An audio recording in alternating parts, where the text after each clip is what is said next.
Hello and welcome to Scott Bryson Beyond the Service. I hope everybody's doing well wherever you might be. Super lucky to have a very interesting guest on here for you guys tonight. The way we're going to start this interview is he's going to kind of tell us how we rekindled this relationship after almost, 25, almost 30 years, I guess. It was a super small world that we live in. And thanks to the social media platforms we have out there, we are now doing a podcast together. So without further ado, my guest tonight is Mr. Lane McNeil. He is a retired North Carolina State Trooper. Lane, thank you for coming to the show, buddy. Thank you for having me. You're quite welcome. We have a lot in common. Well, we both went to Happy Appies. There, you guys can probably see his hat. He's wearing an Appalachian State Mountaineer hat. He's only got me by a year or two, right, Lane? You're only a year or two older. I graduated 90. Was you 94? 94. Yeah, just a little bit older, but we both on the wrong side of 50. So, Yeah. but Yeah. yeah. So, Lane, before we just kind of get into the meat and potatoes of everything, would you just kind of give like a quick overview of who you are, whatever you want the people to know, where you're from, how you grew up, family, wife, kids, all that stuff, and then we'll get into the interview. I grew up in mountains in North Carolina in Ashe County. The main town is West Jefferson. I lived about 10 miles outside of West Jefferson. Just had a typical mountain upbringing called up there. Graduated from Ashe Central High School in 1986. It's no longer there. They've since consolidated and went to Wilkes Community College for 2 years and then went to Appalachian State and graduated from there in 1990. When I was at Wilkes Community College, I struck up a friendship just by happenstance with a trooper. Law enforcement had been the furthest thing from it hadn't even been on my radar. Mm-hmm. To the point I was playing some golf with this guy, and just the subject come up one day, and I thought about it and thought about it and thought about it, and I said, that's something that had interests me, and so I actually sent off for an application, and I got the application, and it came in the mail, and my mom or dad, one found the application when it came in the mail. They got the mail obviously that day, and they was wondering what it was, and I told them it's an application to the Highway Patrol, and again, that just didn't go over very well at my house. And they talked me in, and I agreed. They said they'd support me in whatever I wanted to do if I would finish my 4-year degree. So I did. I went on to Appalachian State, finished my 4-year degree. It was in industrial technology. It wasn't even in criminal justice, but I was to the point and had enough credits. I wasn't going to start all over with the core classes to get a criminal justice degree. Oh, yeah.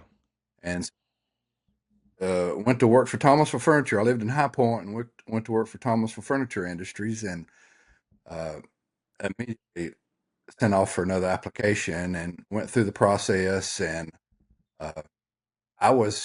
they were taking 50 for patrol school, and I was number 60.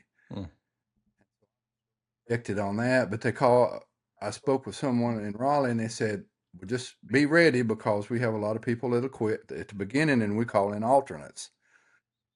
Well, during a few day period there, the legislature or someone had given the patrol permission to start patrol school with 60. So I went ahead and got my letter, and I started with the rest of the crowd and graduated from patrol school in April the 24th, 1992. My first duty station was Troy, Montgomery County, for 2.5 years, and then transferred to Wilkesboro. Got promoted and went to Ashe County, back to West Jefferson. Transferred back to Wilkesboro. Got promoted, transferred back to Wilkesboro in 2014 and finished my career. Yeah. In August of 2019. When I transferred back from Charlotte, I switched over to our commercial side. That's most people. That is the guys, Tahoes, that stop and weigh trucks. So I supervise those guys for like 5 years. That's good. So let's tell a quick story. So I get all kinds of messages, DMs, and emails and stuff from people, and half the time I'm not sure if it's spam or whatever it is. But you had reached out to our account not too long ago and was asking if I might be the same Secret Service agent that you rode around in your patrol car in like 1998, I think it was, when Clinton and Gore came up to the New River. You want to tell the folks about that and how, like, about that event and how that transpired way back many moons ago, and then how we kind of rehooked up. And I thought it was very interesting. It was 97 or 98 that Clinton and Vice President Gore came to Ashe County, to West Jefferson, to dedicate the New River.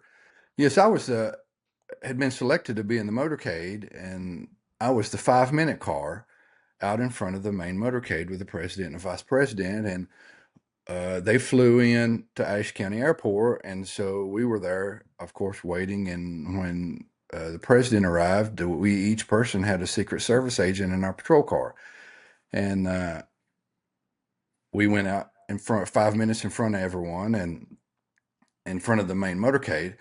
And I remembered your name was Scott, and so many years had passed, I had kind of forgot really all about that until your video popped up on Facebook. So weird. And I'm not sure how it popped up there because I'd never liked, or I'm not quite sure why I see what I see on Facebook sometimes. But I thought, after I seen the first video, you seemed a little familiar, but I didn't think much about it. And after I seen maybe the second or third one, I said, I swear that last name Bryson, that rings a bell with the guy that had ridden in my patrol car, the Secret Service agent, when Clinton and Gore had came. And so I'd sent you, I liked your page, and I sent you a Facebook message. And 3 or 4 weeks passed, and I never heard anything. And your stuff kept popping up. Well, by then, of course, I had liked your stuff, so I was seeing more of it. And finally, I realized that you were doing it on Instagram.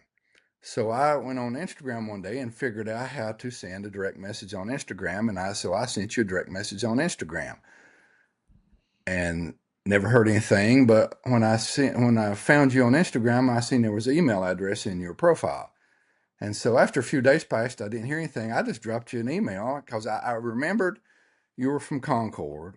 I remembered you were fresh with the Secret Service. And I remembered you'd been with a local agency. Mm-hmm. And so I just kind of typed that email up. I said, hey, could this possibly be you? And man, you 10 minutes later, you snapped back and said, man, what a small world. So small, crazy.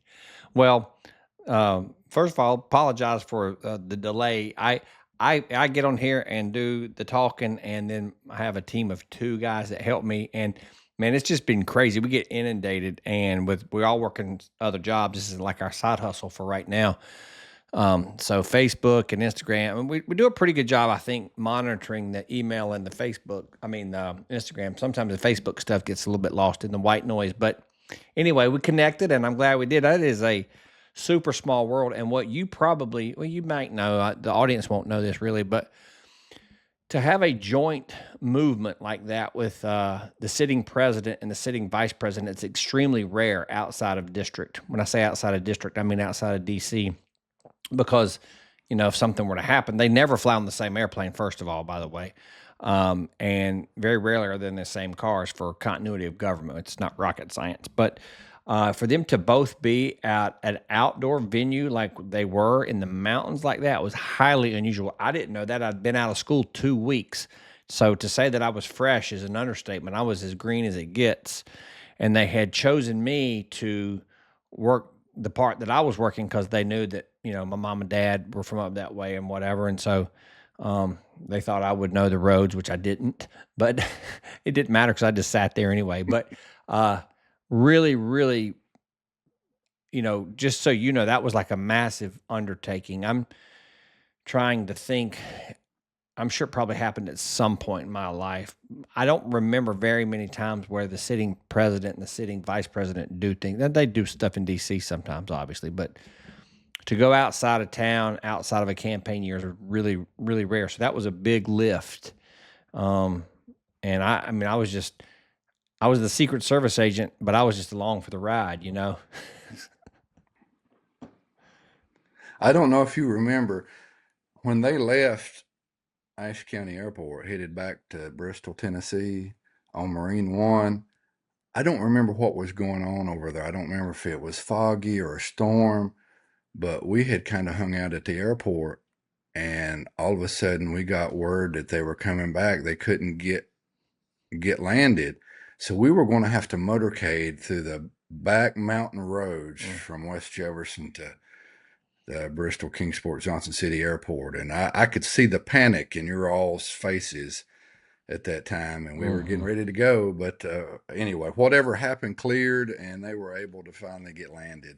Yeah, no, I'm not gonna give away too many secrets with the way they transport, but yeah, that would have been a problem because during that event I was helping the guy from DC, the transportation agent, and we of course run all the routes multiple times, and the hospital for that particular visit has to be a level 1 trauma unit, and it was over in Tennessee, Johnson City or Bristol, I don't remember, but talk about just getting there, like just to get over there and do the hospital route was like just two dudes in a car was horrible. I can't imagine doing it in a motorcade. So I was going to ask you, one of my first questions I was going to ask is what made you want to become a trooper? And you sort of alluded to that when you started talking about college and stuff. So you had no desire to go into law enforcement. So is it just because you met a guy was it like a career fair thing, or was it just like happenstance? How'd you pick the highway patrol over local police department? Well, I met a trooper, and through a relative. Mm. I was playing golf with a Oh, you cousin, said that, yeah. and and so we ended up playing golf a few times with this trooper. And no one in my family had ever been in law enforcement. Really hadn't ever crossed my mind until spending some time with this guy. And I mean, he didn't put a hard sale on me at all. But man, it's just like the Lord was leading me in that direction. I feel like law enforcement's a calling. Oh yeah, And 100%. I had never really had that instinct to do that until I actually was around someone that was in the profession, and that kind of, hey, I think this is something I'd be interested in. Mm-hmm. Yeah. No, that's good. I've got a story about my highway patrol experience, but this is your interview, not mine. So I will tell you that off camera sometime. Maybe when I come up to see you for FaithFest, we'll talk about FaithFest here in a minute. But I wanted to be a trooper too, really badly. It didn't work out. God had a different plan for me. So when you started telling your story about being number 60 versus the top 50, that just really resonated with me because my story was very similar. Unlike you, mine didn't work out. But God's plans are perfect, right? And His timing is perfect, and we don't have to understand it or like it. We just have to learn to accept it, which I did. It took me a while, but I did. We'll talk about that later. I think you'll get a kick out of it. Do you have I'm sure you have a million. Do you have a story or two that like really sticks out in your mind? Something very memorable, whether it was, I was a Concord City police officer, so I went to some car crashes, not like what highway patrolmen do. I went to a few fatalities, and the fatalities always bothered me more than like seeing dead bodies from a homicide or something like that. It didn't really bother me too bad because I hate to sound callous, but it's usually, birds of a feather type of thing, bad people hanging out with bad people. And I hate to say it like that, but car wrecks always bothered me. And we don't have to talk about that, but I'm sure you've seen all kinds of stuff. Was there something memorable from the highway patrol, whether it was a chase or something, whatever, that was kind of either really a cool story or catastrophic, anything like that you'd like to share with the audience tonight? A few things come to mind, but the one that I think about more often than not is I was actually sitting on the eastern Wilkes County. I was sitting at an intersection, a little side road, waiting to get out on Highway 268. And a car came by me, and I looked, and I seen his tag was expired. Well, there was a deputy sheriff right behind that car, and then there was another car behind that one. So there were three cars. One in front had an expired tag, deputy sheriff, and another car. So I pulled out, and I mean, I'm not going to do anything out of the ordinary to try to catch up or wreck someone to get an expired tag. And so I followed my ways, and the car between me and the deputy ended up turning off. And so it was me and the deputy, and I was just kind of waiting. I didn't know where there was a main road coming up intersection. I thought, I bet he turns on that road. Well, about the time the front car that had an expired tag turned on that road, and well, the deputy turned his blue light on. I thought, well, maybe the deputy sees the tag too, but it's really odd for a deputy sheriff to stop someone for an expired tag. Well, the guy didn't stop. He took off. And so I turned my lights and siren on, and I notified my communications. I said, hey, I'm behind the deputy trying to stop a car. I said, I was going to stop it. And I said, I was going to stop it for expired tag. I said, can you contact the county and see what the deputy is stopping this car for? Because, I mean, I wasn't going to chase a car for an expired tag because I already had the tag number, and I had seen it when it went by. And so we circle around a couple 3 mile and come back out on Highway 268, and I didn't ever to hear any back from what the sheriff's deputy was stopping the car for. Boy, by this time he had broken numerous traffic laws. So and as soon as we hit 268, the deputy pulled over and let me go by. So I take over what we call the primary position in the chase, and here we go down 268 towards Elkin. And we're coming into a little community called Rhonda, and the guy turns left on a dead end road, and I know, I said, well, I've got him now, I think, and I know I've got a deputy behind me, so I know I've got backup close by, and the guy goes a left around a church. Well, I go right around the church. I was going to try to cut him off because I was hoping the deputy would follow him around the church. Well, as I'm coming around the back side of the church, I look to my left. He had stopped and got out of the car and took off running. Well, it was a great big old yard of a church, so rather than get out and run from that point, I drove as far as I could, which was another 50 or 75 yards. And so I stop. I'm getting down where we're getting to the edge of the woods, and I stop and I open the car door. And when I open the car door, I'm keeping an eye on him out front. And when I open my car door, his car hits my left front quarter panel. Oh. If I had pulled up another 5 feet as I was getting out of that car, it would have crushed me between his car and my car. And I've thought about that many times. I kind of, the heat of the moment, obviously at that point, I'm not thinking about what just happened other than I've tore my patrol car up, and now I'm going to have to call a supervisor in.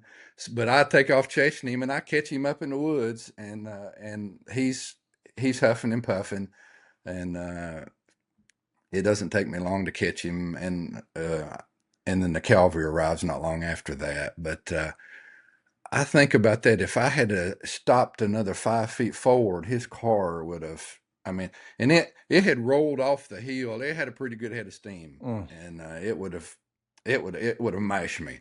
Yeah. I feel confident. But the Lord looks after us sometimes when we're not doing it.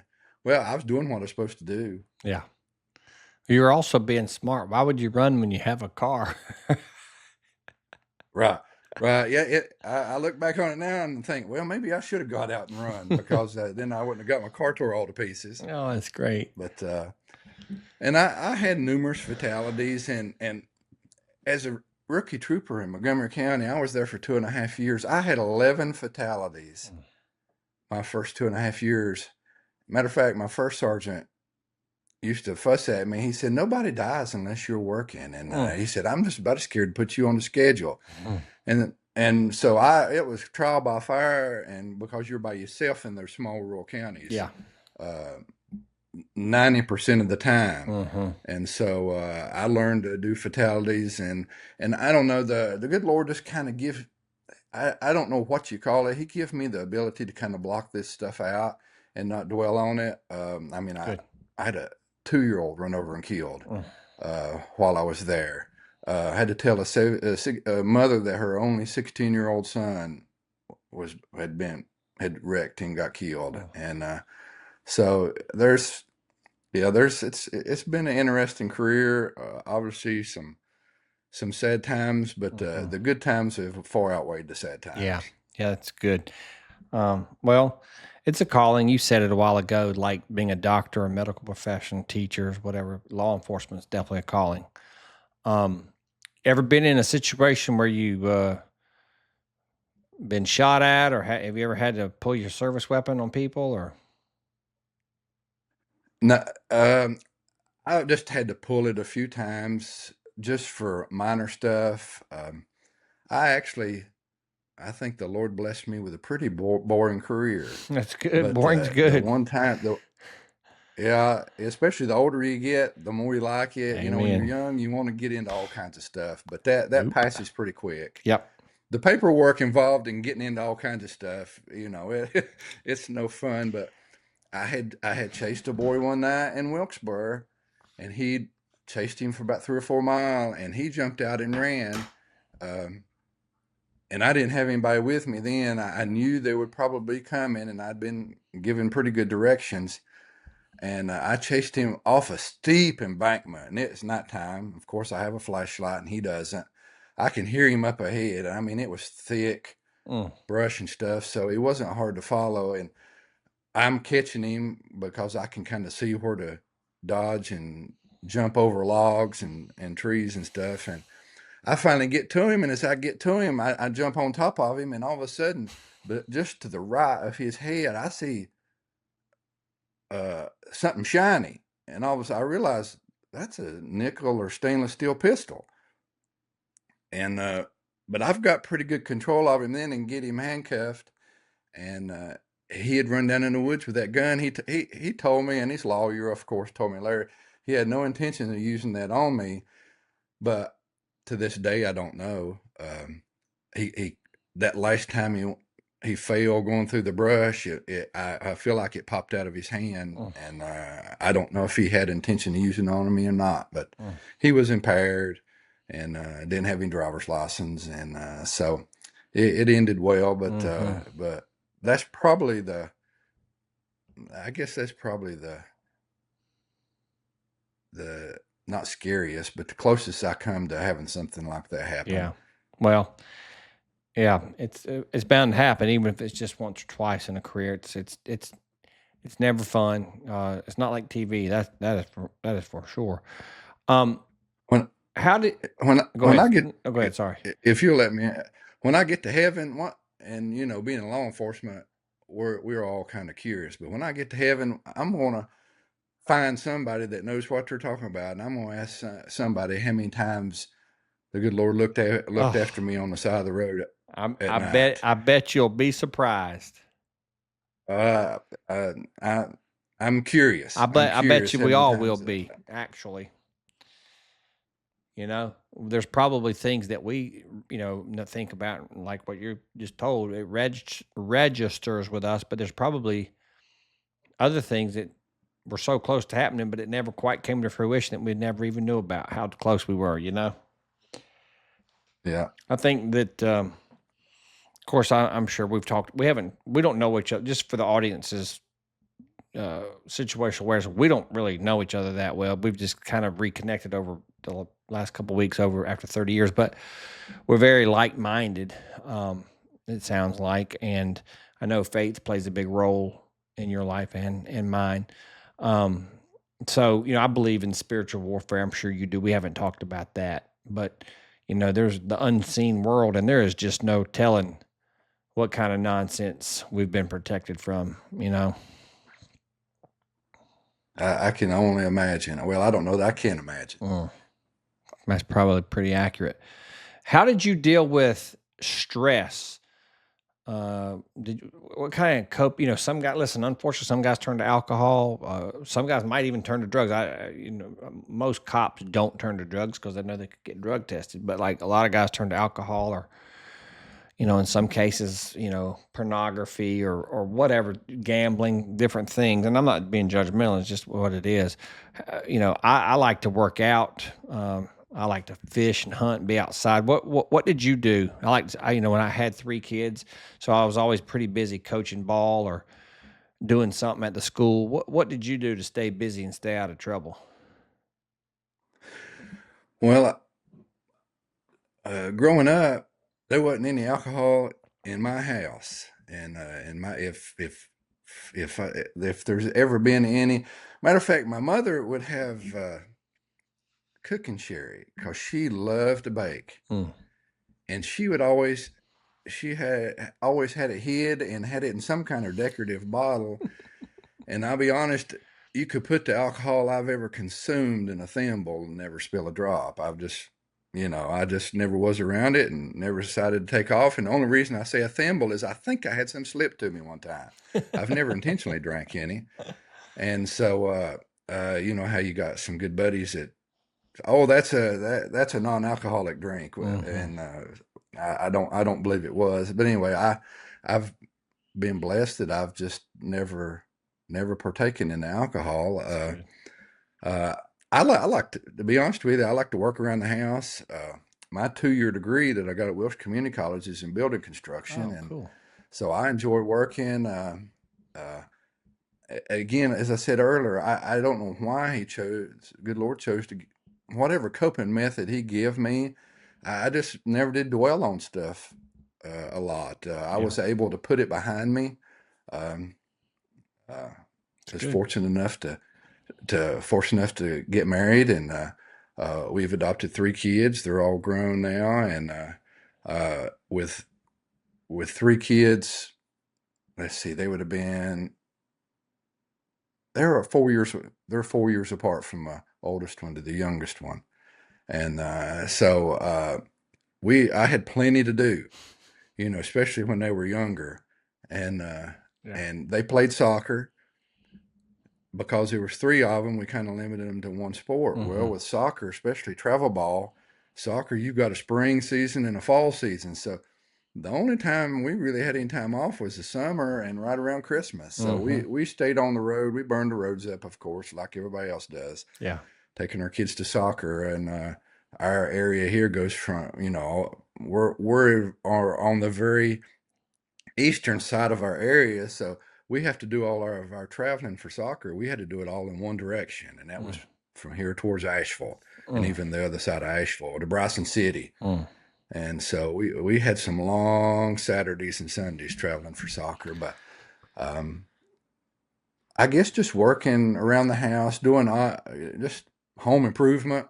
I always enjoy home improvement. That's That's good. kind of my, I guess, escape outside my family. Yeah. Well, that's good. So you got boys and girls or all of one? What you got? My older two's boys, and my youngest one's a girl. That's awesome. Now, are they My all oldest, grown up now? my oldest is 24. He teaches middle school, 8th grade, social studies. He graduated from Appalachian State. Um, my middle one's in the Marine Corps in Very cool. California, and he's 22. And my youngest daughter, she's 19, soon to be 20. She's a senior at Appalachian State, Oh, hoping to wow. go to law school after she graduates Appalachian. That's great. That is that is good stuff. Um, I'm trying to read my notes without putting my glasses on, and it's hard to see here. What changes do you see? Let's see here. How many years were you in? First of all, how many years were you in? 20 something, 30 or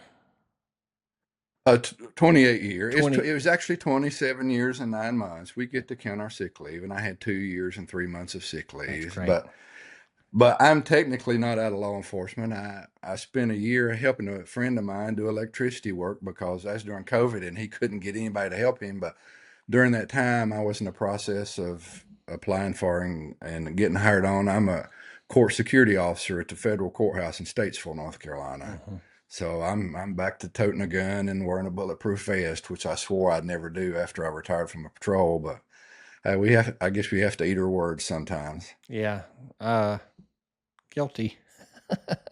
So over the course of 28, 30 years, whatever it's been, I guess I'm just focused on the highway patrol stuff. What kind of policies, like what's changed? Like, I can remember back in the '90s when I was a police officer, we didn't even have MCTs in the car.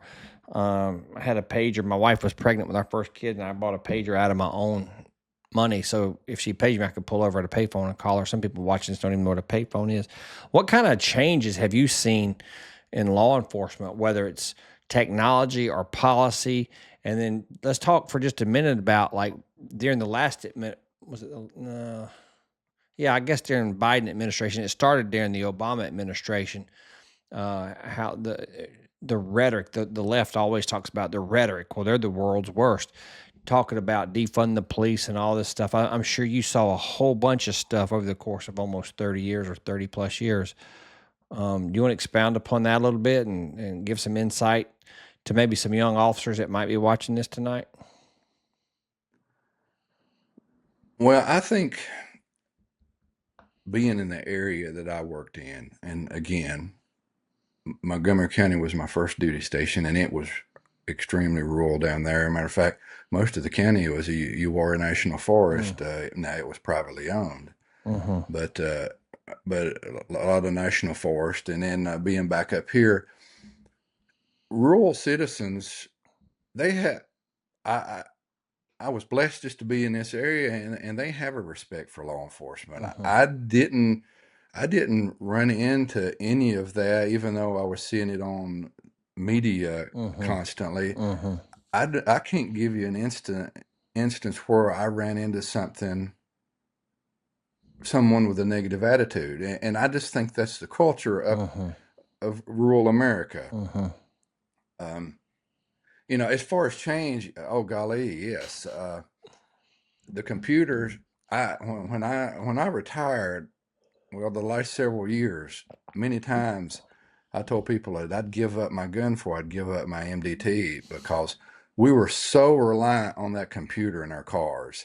We had so much information at our fingertips. I mean, when I first started, if you thought someone was lying to you about who they were, they didn't have their driver's license with you, you figure out some techniques to try to get to the bottom of that real quick. But I mean, I was one of the first ones in Wilkes County to get MDT, and it was a little old bitty computer, and it was black and white and had like a diagonal 4 or 5 inch screen. It was tiny, but that was the beginning. And when I finished, we had those Panasonic Tough books.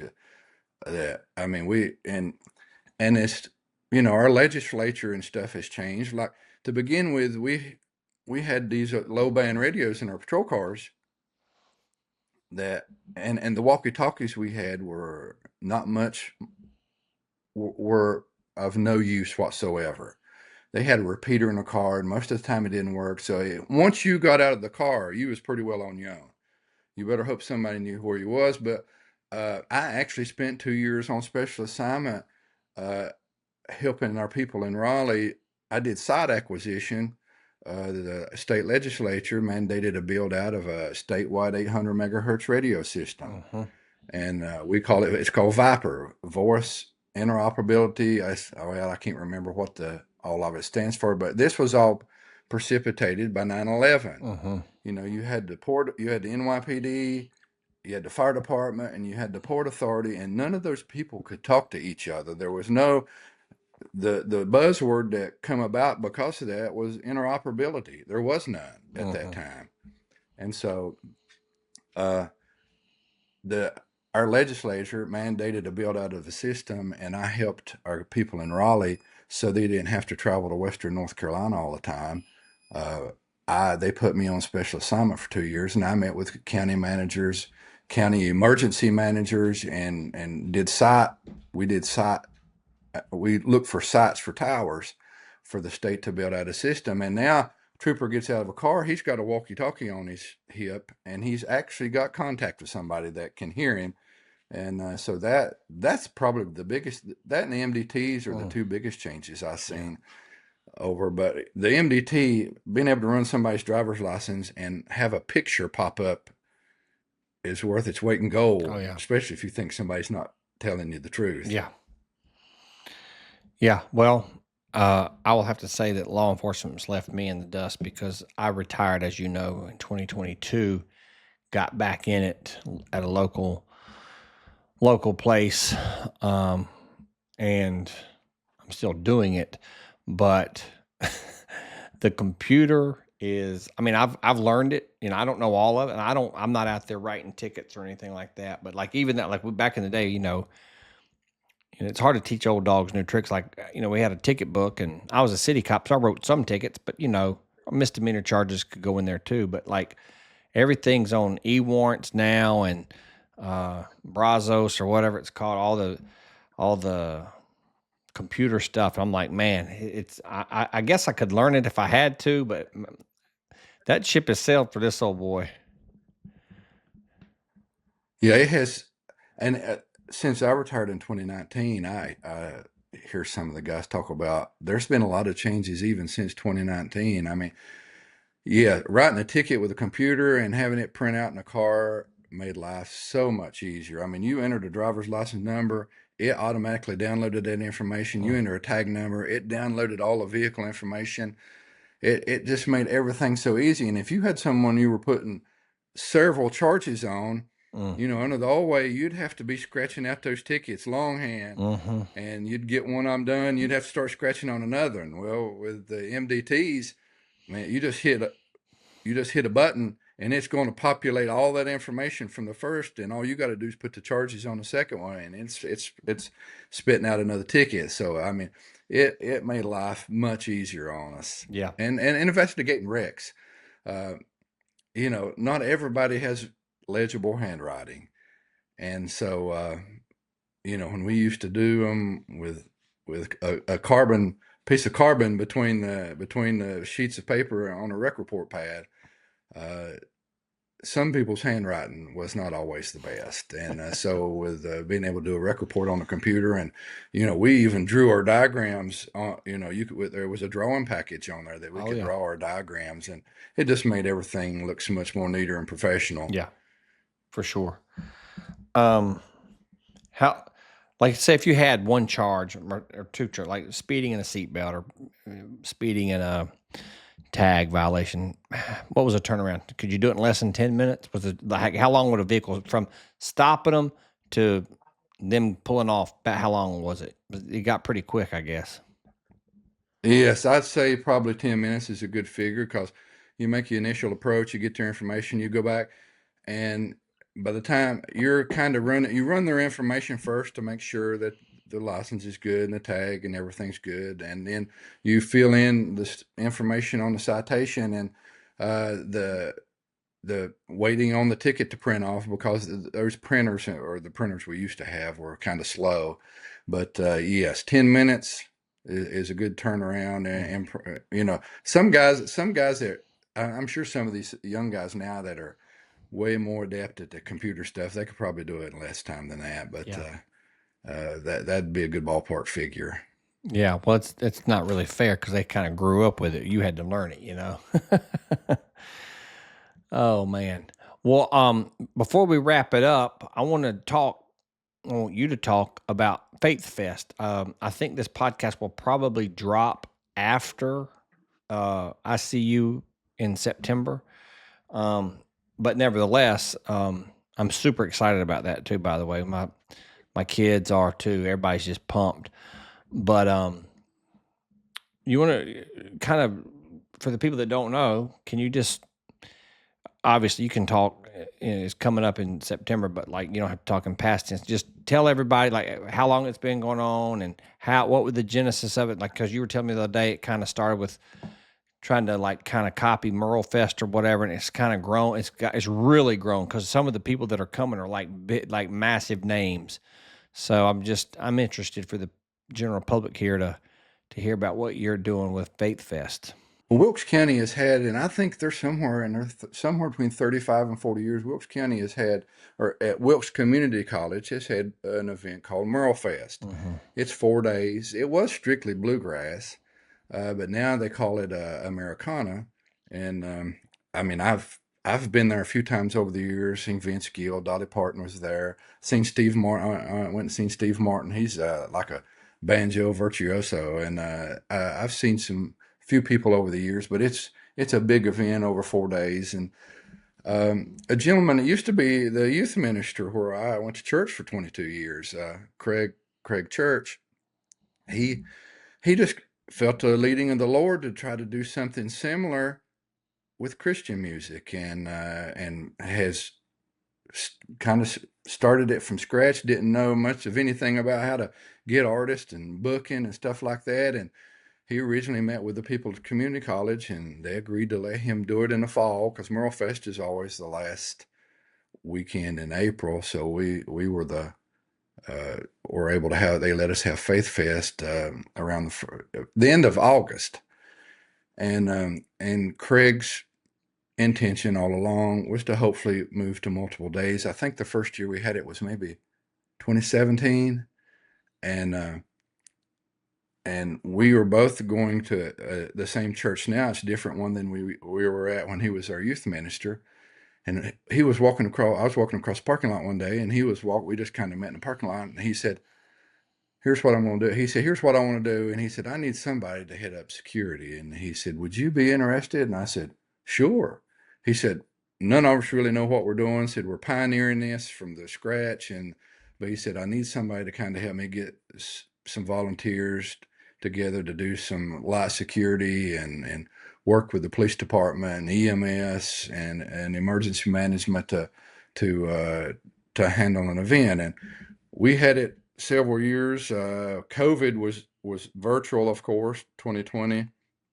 In 2021, after we had it at the community college, uh, he wanted to go to multiple days, and the community college said that he they really didn't want to be able to do 2 days or more. They just had their plates full with Merle Fest, and so he found a place not far away from the community college, a venue, and if you've traveled up 421 at any time, and when you're passing the traveling west towards Boone, and you coming into Wilkesboro, and about the time you're passing the Wilkes Community College exit on Highway 421, you'll see a 110-foot cross right in front of you. That's our venue. That's where we have an event.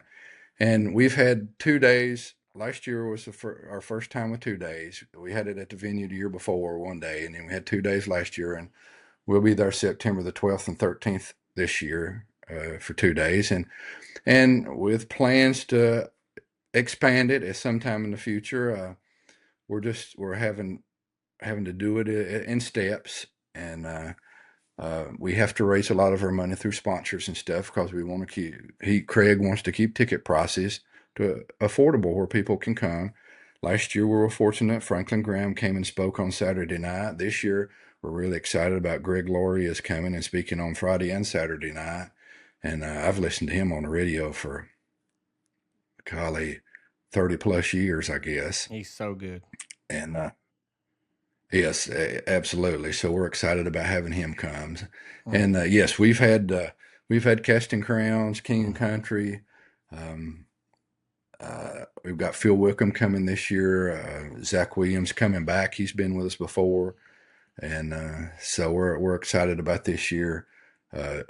Had Charity Gill last year for the first time, and she was really impressive. She really did a good job. Yeah. Well, I don't think I'd heard of it. Really, to be honest, I'd seen that cross because my mom and dad live up that way, and we go up there, and I didn't know that it's 110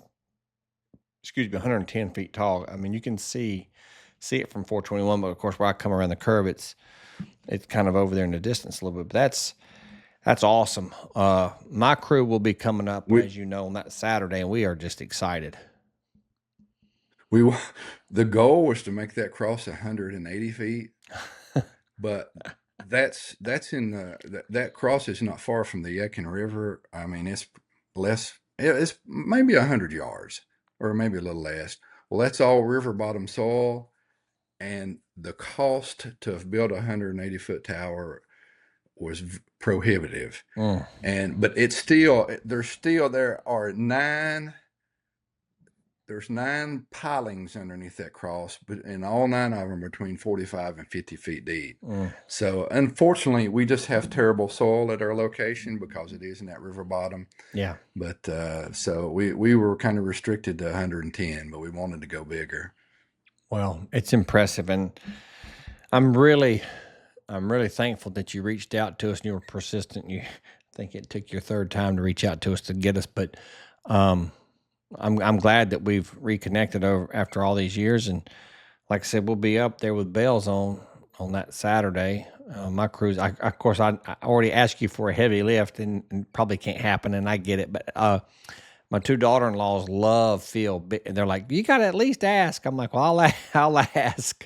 So, of course, with the fact that I'm doing doing this, my podcast and things like that, I do try to. I would not be able to sit down and have an interview like this with Greg, Lori, or any of the folks. But I would love, if it works out, to try to get some content. You know what I mean? I'm just muddling my way through this thing too. We been doing this we started this last August 14th, I think. I don't remember. August 14th, I think, was our first podcast. And we didn't know what we were doing. We know a little bit more now than what we did then, but we're still in this thing's in its infancy. But I don't know about you, but I could always tell. I always feel like God, I know what God wants me to do because I don't want to do it. That's why I'm still in law enforcement, because I really didn't want to keep wearing a gun. I didn't want to go back into a uniform. I'm just tired. I don't want to be a cop anymore, but I'm still doing it because I feel like he's not done with me there yet. And this podcast is kind of a weird thing that's started in the last year. And I'm trying to spread the gospel. I don't know how well I'm doing. And we don't focus just on that. Um, Trying to have a bigger audience and, spread the gospel through the secular world, So I don't Well, know. I'm just thankful you.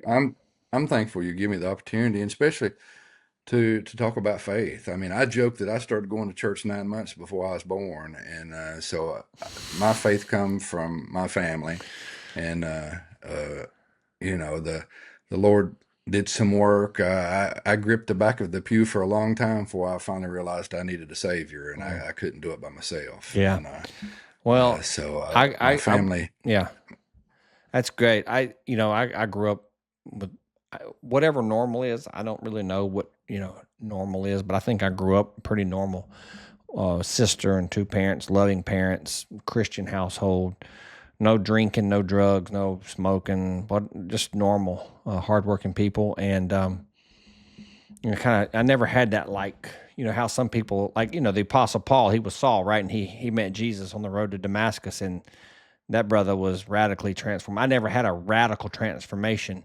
So I was always like, just sort of wondered if I was actually really saved. I don't know if there's anybody out there listening to this thing tonight that might feel that way. Cause I was like, I just never had this lightning bolt experience. I just sort of always believed. But then I do think now, looking back on it, I don't know this is a point of contention sometimes, and I don't need, it doesn't matter what you think or what I think, because I'm not trying to have a debate, but like I've heard pastors, this is what used to scare me. Pastors would say, well, if you can't tell me the day and the hour that you don't know you're saved, you don't know you're saved. I'm like, dude, I don't know what day I got saved on. I know I believe, so that always freaked me out. And so, but whether it was 12 or 29 or 53, I mean, heck, man, I might not have, maybe I thought I heard a preacher saying one time, this was crazy. Talk about eye opening. Had a pastor say one time that he was teaching, this is before he was a pastor, he was teaching Sunday school. And I think he was driving a bread truck or something. And he was a Sunday school teacher. And he said, I wasn't even saved yet. And I'm like, well, that's scary to hear a preacher say that. So, I mean, I know I am now, and that's all that matters, right? So I try really hard to not live in the past and focus on woulda, coulda, shoulda, or what might have been, because the bottom line is I am now, so it doesn't matter. Right. I mean, I walked the aisle as a teenager, and I knew what I needed, But still, though, I just wasn't as committed as I ought to be. I can look back and see the Lord protected me from a lot of things in my teenage years Mm-hmm. and college years, and Mm-hmm. still I wasn't walking like I should. But Mm. our pastor at the church that I said we went to years ago, he showed a video series 2 Sunday nights in a row, and it was a doctor. It was called The Mind of Christ, Mm. and it was a doctor explaining the physiology and the actual what Christ went through before and during his crucifixion, and everything that he did for us, what all the pain and agony and anguish he went through for us. Mm-hmm. And I was driving home that night, and I won't forget it. I was actually behind Walmart in Wilkesburg, coming down a little back road, and uh, I just had an experience where I realized, man, I've look at what he's done for me, and I've just kind of been playing patty cake for the last several years, and there was a real change that night in my little Toyota pickup truck coming home from church on a Sunday night, So and I can't good. tell you the date of either one, when I walked the Yeah. aisle or when I was coming home that night from church, but I seen a huge change that night coming home from church, and Mm-hmm. so I feel confident I saved as a teenager, but I got things nailed down in a truck behind Walmart coming home from church. That's so good, man. That is so good. And that's what, you know, everybody's got their own story. I think the guy, I think he's coming to your Faith Fest. Is Cochran and Company's coming up there too, right? I believe, Yes, I believe yes. the lead singer for them. I could have my artist wrong, but I was pretty sure I heard him talking on Caleb one time about one of the songs he wrote. He met Jesus on a Tuesday night in a parking lot or something. I think that's one of his songs, and I just, man, it doesn't matter. It doesn't have to be at your. It could be in your truck, right? It's Yeah, awesome. it can be anywhere. It can be in a hotel room. I mean, I've heard the Gideon speakers over the year tell story after story of someone that's on their last. They were at their wits' end in a motel room and found a Bible in the drawer, Mm, and it changed them. that's so good, man. Well, Lane, it's been almost an hour. I really, really am glad that we've reconnected, and I look forward to seeing you in September. And thank you so much for the invite, and thank you for your time tonight. I know you're a busy man. I really appreciate your time. Well, thank you for letting me share. God bless you, my friend. We'll talk soon. Okay. Yes, sir. See you soon.